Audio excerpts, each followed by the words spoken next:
Hi, quick toilet break, and I'm back. Okay, thoughts on the special edition. Just before I start, I just wanted to mention. I mean, this DVD. I actually I had the VHS on VHS for when I was younger. It was actually the widescreen version. I was really into widescreen when I was young. I was prepared to pay the £4 extra it cost for the VHS just to get the full picture now. With the thought of a time when you'd actually have to pay extra for that. So that's a film. So The Abyss is something I watched on repeat a lot when I was younger. And then, whenever it was on TV or wherever, I caught it later on. I believe, I can't remember, I believe a friend of mine, maybe at college, lent me the special edition that I watched later. I'm not sure if it was this DVD or whether it was just the special edition he'd bought separately or not. But I bought this the other day. This is this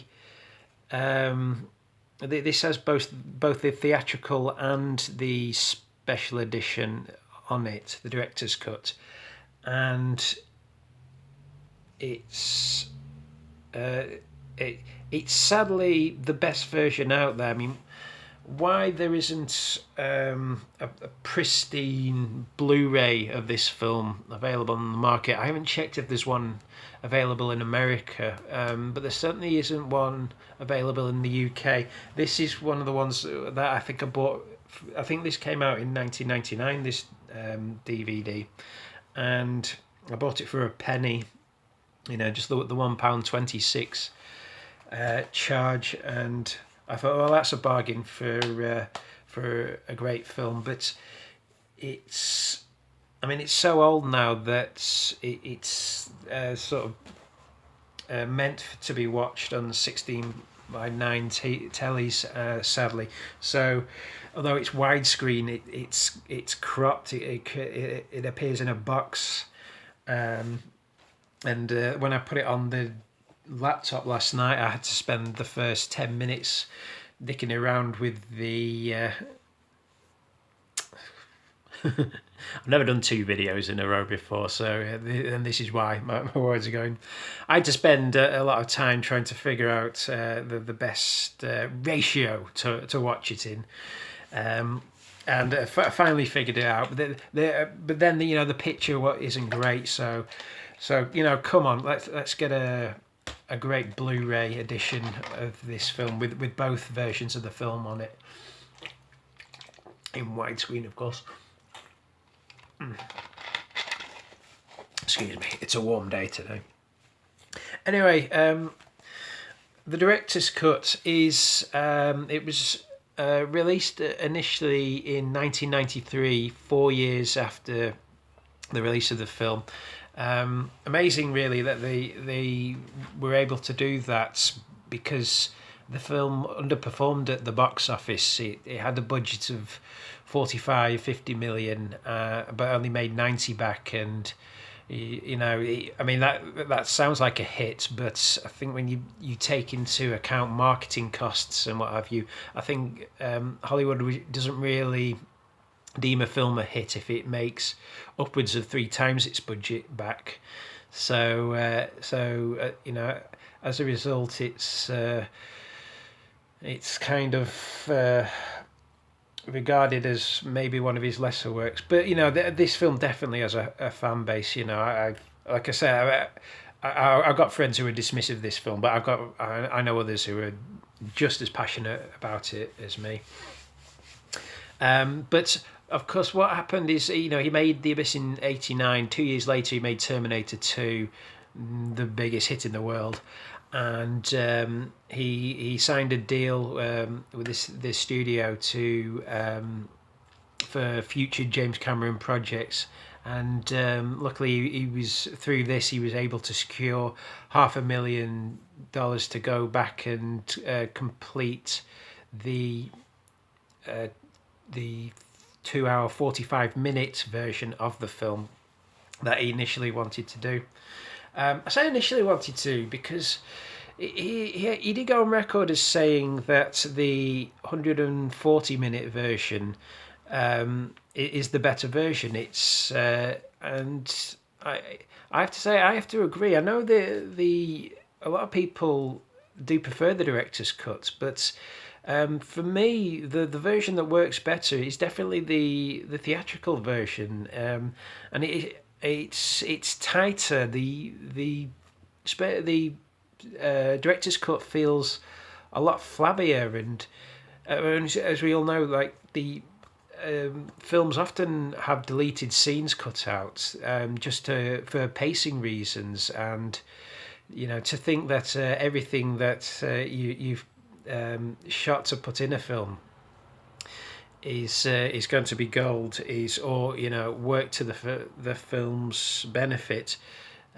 It's never the case. You don't really.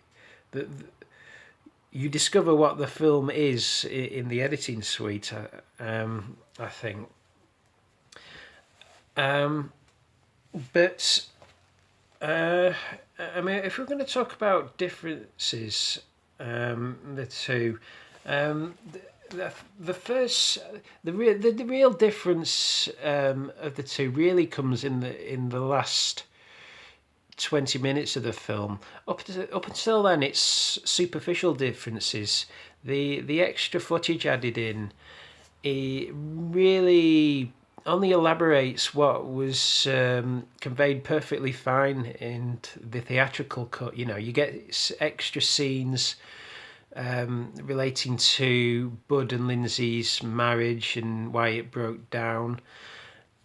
You get a few little extra character moments, like you get an elongated section where they're singing along to the country and western music while Goodnight's in the submersible. And it's fun, and it shows that these characters have a camaraderie, but it doesn't really add anything that's truly necessary, I think. The real, I think what sets the two versions apart, though, is the ending of the film. Just because there's extra story elements. I'm going to have to spoil it to go into it. So basically, in the theatrical version, Bud is rescued by the NTIs, and then that's it. His life is saved, and he's made first contact with an alien race that hasn't been discovered, wasn't known about before. And then it cuts to the surface, and the storm's over, and the city rises, and everyone's saved. In the special edition director's cut, there's extra scenes where Bud converses with the aliens, the NTIs, and they question him about man's propensity for war, and are they really worth saving? And then you realise that they have a plan to submerge vast areas of land with a tidal wave, and they have the power to stop it. And the aliens ask him, well, why should we stop it?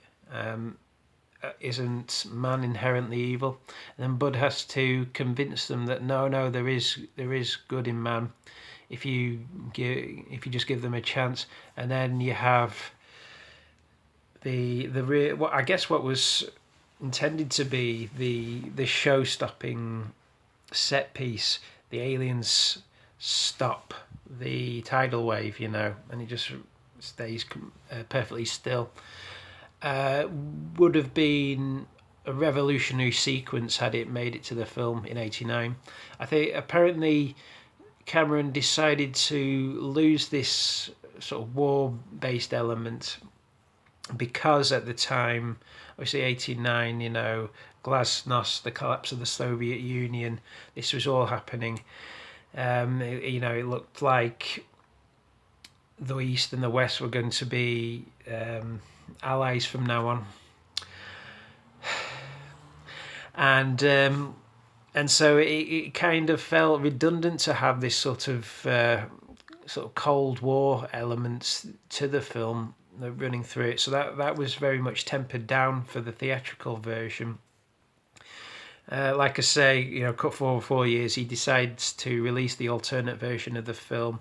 Gets $500,000 to complete the special effects work, so ILM go back and finish off the tidal wave sequence. And yeah, it's interesting to see, but again, it just it elongates the end to a point where you're looking at your clock thinking, well, when's this going to end? It does feel a little like overkill, sadly. At 2 hours 45 minutes, it's too long. At least I find it, and so you either fall down as I find a champion of the theatrical version or a champion of the director's cut, and for me it's the theatrical cut all the way. But that's not to say that overall it ruins the film. Absolutely not. You can watch the director's cut and enjoy it just as much. But I do think it's a slightly lesser work. So unfortunately, I'd be intrigued to know, because I'm slightly biased, because I did watch the theatrical cut so much before I saw the special edition, and to me the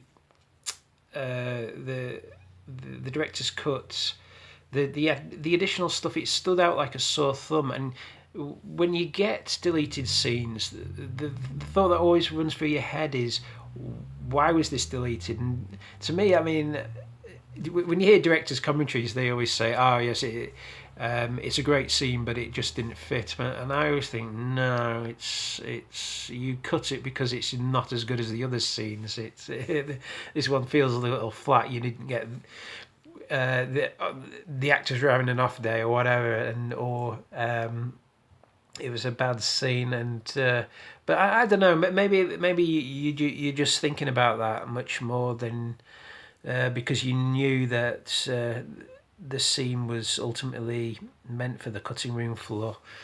So I'd be interested to hear from anyone who saw the director's cut before the theatrical version, to hear their thoughts on it, and to see if the film worked for them, or if you agree with me. If you felt the film was flabby and overlong.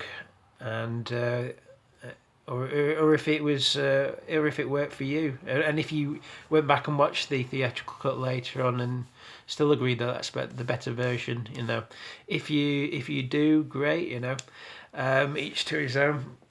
I'm not biased towards director's cuts. I think there's there are examples of improvements, but more often than not, the theatrical cut is the one that works for me.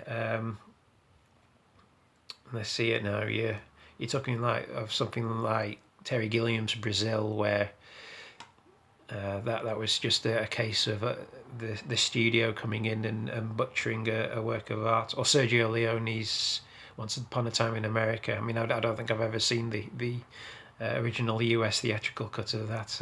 Really, I've not much interest in watching it. It's the 3.5 hour Leone cut is the one he wanted the world to see, and that's the version I'm happy to watch. But again, going off topic, that's a discussion for another day. Anyway, that's everything I think I wanted to say on The Abyss. So special edition, like I say, I do think it's a lesser work. So the director's cut, I do think it's a lesser work slightly than the theatrical cut. So that's why the director's cut only gets 4 out of 5 from me. Um, but hell,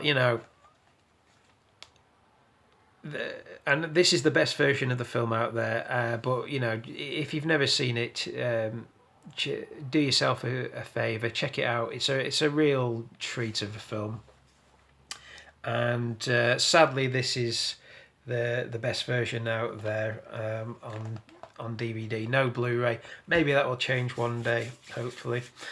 Well, that's everything from me, so it only remains for me to say this is me, Big Buddha, signing off.